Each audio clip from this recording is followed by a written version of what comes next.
Et Dieu vient descendre dans l'enfant par le nom. Parce qu'on sait que dans le mysticisme, c'est par le nom qu'on fait toutes choses. Même la sorcellerie, les trucs démoniaques qu'on veut faire. Quand tu vas chez le féticheur, il dit quel est tout ton nom? Et c'est avec ton nom qu'on travaille. Donc Dieu a donné ce nom à l'enfant de telle sorte que lorsque Dieu va vouloir venir entrer et habiter dans cet enfant, il est la porte ouverte. Et c'est par ce nom qu'il va passer pour entrer. C'est ainsi que Dieu est descendu le jour du baptême et il a habité dans l'enfant. Et depuis que Dieu est descendu le jour du baptême, il est venu habiter dans l'enfant, Dieu a arrêté de parler aux hommes du ciel. Il parle maintenant par la bouche de l'enfant. Donc Dieu a pris une position dans l'enfant. L'enfant Jésus. Bon, il est devenu un jeune maintenant. Donc, avant que cet enfant ait le baptême, c'est un homme. C'est un vrai homme. Il n'est pas Dieu. Avant qu'il ait le baptême. C'est un vrai homme. Dieu descend, Dieu habite en lui. Dieu habite en toi parfaitement, tu deviens Dieu. Pas parce que tu as la chair, mais ton esprit entre en Dieu. Ton esprit est en Dieu. Donc c'est ainsi que l'esprit de l'enfant Jésus entre en Dieu. Et les deux font un.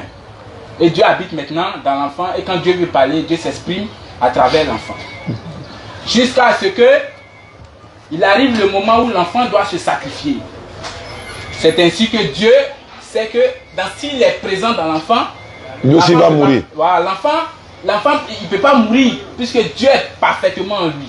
Donc Dieu quitte l'enfant pour le laisser mourir. Voilà, pour que l'enfant puisse se sacrifier. Et Dieu ressuscite maintenant l'enfant. Et voici la parole de Dieu dans un résumé des plus résumés. Et c'est ce que aujourd'hui je viens de dire, que je suis venu débattre avec le grand Oustaz, afin que lui, il puisse m'apporter son éclaircissement sur cette affaire. Et c'est là que je vais m'arrêter. Que Dieu vous bénisse, frère. Amen, amen, amen, frère. Vraiment, c'est un développement. Ouais, j'ai écouté beaucoup de choses. Ma question était précise, quoi. Qui est Jésus? Jésus, c'est Dieu. C'est le nom de Dieu. Parce que Jésus, c'est pas un qui, c'est un nom. Non, la réponse c'est quoi? Jésus, il est quoi? Il est Jésus qui? est Dieu. Il est Dieu. C'est le nom de Dieu, Jésus est Dieu. Voilà, c'est ce qu'il voulait savoir. Donc tout ce que tu as dit, Dieu est rentré dans son corps et tout ça, bon, ça on va arriver. Ouais. Parce que quand la mort venait, c'est là Dieu quitte. Ouais, si donc, Dieu quitte pas, il n'y a pas. Donc maintenant, on va se dire que Dieu... Parce que si Dieu restait dans son corps, Dieu aussi allait mourir. Mais Dieu, si Dieu restait dans... Tant que... On sait que Adam... Non, comme c'est moi qui parle maintenant, je veux dire que donc si Dieu restait dans son corps, Dieu allait mourir. Donc Dieu quitte son corps. Maintenant, ce que je veux savoir... Non, Dieu n'allait pas mourir. Dieu ne peut pas mourir. Bon, d'accord. Comme tu dis, Jésus est Dieu. Voilà, Dieu ne peut pas mourir. Il faut prendre Jean 17,3. Jean 17,3. On va rentrer maintenant dans le vif du sujet. On est ensemble. Si c'est toi et moi, il n'y a personne d'autre. Okay. Si tu veux que je lis un verset pour toi, je peux lire. Ok, Jean 17. Verset 3. Ok. Or, la vie éternelle, c'est qu'ils te connaissent, toi, le seul vrai Dieu, et celui que tu as envoyé, Jésus-Christ. L'envoyé de Dieu ici, il s'appelle comment? Il s'appelle Jésus-Christ. Il est l'envoyé de Dieu ou bien il est Dieu? Il est l'envoyé de Dieu. Pourquoi tu dis le Dieu? Mais il te dit que c'est vrai homme. Avant que le nom lui soit donné, c'est un homme. Non, pourquoi tu dis il est Dieu en fait? En fait, il y a deux. Dans ce seul corps, il y a un esprit humain qui existe. Il faut montrer le verset qui le dit. Maintenant, on va parler les Écritures. Démontrer le verset qui dit il y a un corps, il y a un esprit corps dans son corps. Paul le dit clairement. Jésus est homme. Paul le dit. Si Paul le dit, oui. Est-ce que la Bible dit que Dieu est un homme? 1 Timothée 2, verset 5. Oui, car il y a un seul Dieu, un seul médiateur. Car il y a un seul Dieu entre Dieu et les hommes. Un seul médiateur entre Dieu et les hommes. Jésus-Christ, homme. Maintenant, pourquoi il est obligé d'ajouter homme? Mais Jésus-Christ même a dit dans sa propre bouche que lui c'est un homme. Mais il dit que Jésus, vrai Dieu, vrai homme. Non, c'est pas biblique. C'est pas biblique. Mais c'est ce que ça montre le passage qui dit Jésus, homme, Dieu. Mais est-ce que je peux expliquer? Je veux le passage. Mais est-ce que je peux expliquer au moins? Mais si tu montres le passage, tu expliques. Mais si je pouvais expliquer. Non. Tu montres le passage et puis tu expliques que Jésus est homme Dieu là. Non, mais le passage qui dit que baptisé au nom du Père. J'ai dit où on dit Jésus est homme et Dieu à la fois. Non, mais. Faut dire que ça n'existe pas. Où on dit Jésus est. Toi tu dis il est homme Dieu, non? Mais j'ai dit que ça existe. Mais maintenant, ça dépend de la manière que tu comprends les Écritures. Est-ce que tu as dit que Jésus est homme et Dieu? Mais c'est un nom qui a été attribué. C'est pas ma question. Est-ce que Jésus, il est homme ou bien il est Dieu? Il est Dieu, est non? les deux. Mais c'est faut montrer le passage où on dit il est Dieu et homme à la fois. Non, mais ça, c'est pas comme ça. C'est pas aussi facilement. Toi, attends, tu penses qu'on est venu s'amuser, quoi? Ou bien je suis assis ici en direct pour m'amuser, quoi? C'est ce qu'il avait dit. Non, je viens. Hein. Tu as l'impression que c'est de l'amusement. Non. Ou bien parce qu'on arrive à vous passer. Tu sais pourquoi je t'ai fait passer en direct? Pourquoi? Pour montrer la véracité de l'islam. Pour montrer qu'aucun chrétien, qu'il soit petit ou grand, nous là, on ne sous-estime personne. Je peux apprendre de toi. Oui. Je peux apprendre de toi. Si ce n'est pas par la grâce d'Allah et que dans la vérité que je suis, toi tu peux me dire des choses que je peux être contredit. Je peux être bloqué par exemple ou bien je peux être confondu. Mais comme j'ai la vérité et que le véritable Dieu qui est avec moi là, tu ne pourras pas le faire. C'est pourquoi je te fais passer en direct pour ceux qui nous suivent à travers le monde pour dire, il y a des chrétiens, voilà leur conception, il y a d'autres chrétiens, voilà leur conception. Pendant que toi tu dis Jésus est Dieu là, tu es d'accord que selon la Bible il est mort. Quel Jésus? Quand on parle de quel Jésus? Le fils de Marie. Non, on peut être clair. Attends, le fils de Marie n'est pas Dieu. Depuis le débat, depuis l'introduction, il a expliqué la chose. Je veux savoir si le fils de Marie est Dieu. Le fils de Marie, on dit, il est né. Non, je te pose toi ta question. Il est homme. Il n'est pas Dieu. Il est homme, mais le nom Jésus est le nom de Dieu. Est-ce que le fils de Marie est Dieu? Voilà ma question. Mais le fils de Marie, il a dit qu'il est homme. Mais... Quand ils l'ont baptisé, c'est là que Dieu est entré en lui. C'est écrit où? C'est écrit où? C'est écrit où? Que Dieu est rentré dans lui. Que l'esprit est venu. Tu dis Dieu est rentré dans lui, non? Mais c'est l'esprit qui est venu rentrer. Il faut montrer où Dieu est rentré dans lui. Tout ce que tu vas dire là. On ne peut pas montrer comme ok. Mais le baptême, non, c'est une manière. Il faut qu'on puisse sonder les... Jésus dit, celui qui ne m'aime pas ne garde pas ma parole. La parole que vous entendez ne vient pas de moi. Mais de qui? Du Père qui m'a... Jésus a dit. Je viens, du Père qui m'a envoyé. Tout ce que tu vas dire là, accompagne-le d'un verset biblique. Si tu ne peux pas le faire, il ne faut pas citer quelque chose qui n'est pas gardé. Il va l'ancien verset. L'ancien verset, et puis on va... Jésus a dit un petit truc très intéressant que je vais partager avec vous. Tu finis, j'ai une question à te poser. Jésus a dit, dans Jean 9, verset 39. Vas-y. Jésus dit ceci. Je suis venu dans ce monde pour un jugement. Pour que ceux qui voient ne voient point. Ok. Et ceux qui ne voient pas. Voient. Qu'est-ce que ça veut dire? Parce qu'il faut comprendre. C'est pas une affaire où on va venir et puis c'est écrit comme on veut et puis on dit. C'est ce que la Bible dit. Il faut comprendre. D'abord, la parole là dit quoi? Moi ici né aveugle. Je ne connais pas. Quand on dit un homme, je ne sais pas comment ça est. Ici né aveugle. Donc il y a les yeux fermés. Je n'ai jamais vu un homme, je n'ai jamais vu une pierre, même une voiture, je ne sais pas comment ça est. La preuve même est dans Jean 9 là même. Je vais te montrer ça tout de suite. Allons-y. Mes yeux sont fermés. Et j'ai entendu, allons-y, entendu des paroles. La parole. Donc je vois Dieu par rapport à celui qui voit. Quand celui qui voit, lui voit un homme.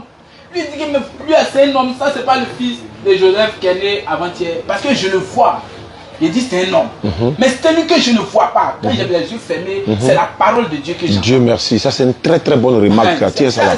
Tiens ça. Tu sais ce qui se passe? Tu es dans Jean 9, non? Oui. Prends au 15 à 17. 15 à 19. 17 à 19 s'il te plaît. On va voir un aveugle qui ne voit pas. Il va savoir qui il est. Et à ce qu'il va dire de Jésus. Toi tu vois clair, non? Lui là il est aveugle. Comme tu as parlé d'aveugle là. Un aveugle, quelqu'un qui ne voit pas, il peut voilà. Donc Jean 9. Verset 17 à 19. Il dit encore à l'aveugle. Oui. Toi, que dis-tu de lui? Ah non, 15 à 17. Voilà. Jean 9, 15 à 17. De nouveau, oui. Les pharisiens aussi lui demandaient. Bon, je vais t'expliquer le contexte. De nouveau, les pharisiens demandent à un homme qui était aveugle de naissance ici, là on le connaît. Continue. Il était aveugle de naissance. Cet homme oui. Ne vient pas de Dieu. Il dit, Jésus ne vient pas de Dieu. Okay. Oui. Car il n'observe pas la sabbat. Il n'observe pas le sabbat parce que le jour du sabbat, il fait miracle. Okay. D'autres disent, comment un homme pécheur comme lui, il peut faire tel miracle. Continue, il ne peut pas. Et puis on est arrivé au match. Et il y eut division parmi eux. Ils se sont discutés, il y a eu division entre eux. Qu'est-ce qu'ils vont faire maintenant? Parce qu'on dit non, Jésus a ouvert les yeux de l'aveugle. Non, il était avec des naissances. Non, c'est pas possible. Non, c'est pas vrai. Non, c'est vrai. Toi et moi, on est en train de discuter. Tu as parlé d'aveugle tout à l'heure. Allons-y. Ils disent quoi? Il dit encore à l'aveugle. Oui. Toi, que dis-tu de lui? Ils sont allés demander à l'homme aveugle là. Que dis-tu de celui qui t'a ouvert les yeux là? L'aveugle répondit. Sur quoi? Ce qui t'a ouvert. Si celui qui t'a ouvert. Bon, ils ont sauté. Si c'est lui qui t'a ouvert les yeux, Ok. il lui répondit. L'aveugle lui répondit, c'est un prophète. Oui. Lui là, il est aveugle. Il dit Jésus est prophète. Oui. Il a menti. Mais il dit qu'il est prophète. Et Doucement. Hein. Un prophète, c'est quoi? C'est un envoyé de Dieu, non? C'est un envoyé de Dieu. Donc c'est Dieu qui a envoyé Jésus. Mais il y a confirmé. Il faut me répondre simplement, on va avancer. J'ai confirmé. Très bien. Si c'est Dieu qui a envoyé Jésus, à quel moment Jésus est devenu Dieu? Jésus, bon, est-ce qu'il peut parler? Est-ce que tu as bien écouté ma question? J'ai dit quoi? À quel moment Jésus est devenu Dieu? Oui, si c'est un prophète, alors qu'un prophète, c'est Dieu qui l'envoie. Maintenant, comme tu dis Jésus est prophète, mais il est Dieu, je veux savoir, de prophéties là, c'est-à-dire du titre des prophètes là, c'est à quel moment il est devenu Dieu? Est-ce qu'il peut parler? Si tu ne réponds pas à ma question, il est rentré. À quel moment il est devenu Dieu? Si tu vas à gauche, il serait en même temps. Il est Dieu depuis le commencement. Si il peut expliquer. Est-ce que... Si il peut pas expliquer. Non, si tu peux expliquer, je suis d'accord. Vas-y, explique. Voilà. Il est Dieu depuis le commencement. Parce que Jésus, c'est un nom. Je dis et je répète. Et je répète. Marie a accouché un homme à qui on a attribué un nom. Qui a donné ce nom-là? C'est le nom de Dieu, il a donné à l'enfant. Est-ce que Dieu s'appelle Jésus? Dieu s'appelle Jésus. Prends Isaïe 42:8. Là-bas, il y a beaucoup de noms de Dieu. Si non, Dieu s'appelle Jésus. Dieu a plusieurs noms. Non, il ne faut pas dire ça, il faut me respecter. Dieu s'appelle Jésus. Elohim. Non, il faut dire ça, il faut rester sur Jésus là. Jésus est le nom de Dieu. Oui, il s'appelle Jésus, non. Dieu s'appelle Jésus. Donc on reste là. Isaïe 42:8. Dieu s'appelle Jésus, on reste sur son nom. Oui. Pourtant, tout à l'heure, dans 17:3, tu dis Jésus est l'envoyé de Dieu là-bas. Maintenant, tu dis Dieu s'appelle Jésus. Allons-y. Isaïe 42:8. Il a envoyé. Oui. Qu'est-ce qu'il a écrit? Je suis l'Éternel. C'est là mon nom. Il s'appelle comment? Il dit il est l'Éternel. C'est son nom. Oui. C'est pas Jésus. Il dit Dieu a plusieurs noms dans les Est-ce que c'est Jésus mais c'est pas Jésus? Dieu a bon.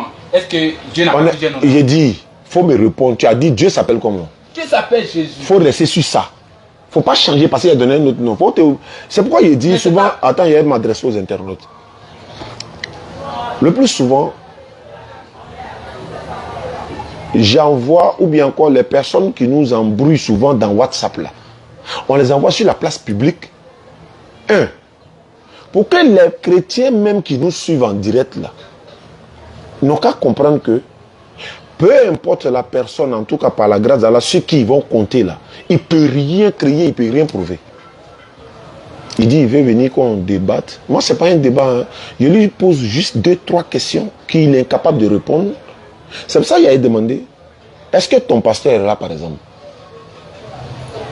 Je veux qu'on parle de ça avant qu'on continue. Est-ce que ton pasteur est là? Vous avez... Non, réponds-moi d'abord, on est en direct, il faut être sérieux. Parce que c'est comme si on fait le débat dans un seul sens. Quand c'est comme ça, je suis en train de dire... Quand on fait un débat, c'est vrai que vous voulez qu'on soit... Je veux que quand on te pose question, réponds. Quand tu me poses question, je réponds. Moi, personnellement... Si je te pose question, tu peux au moins répondre? C'est mon pasteur. C'est moi qui suis venu faire le débat, c'est pas mon pasteur. En fait, je n'aurais pas dû même faire débat avec toi. Non. Pourquoi? Ce sont mes élèves là qui devaient faire débat avec toi en toute humilité. Non, mais si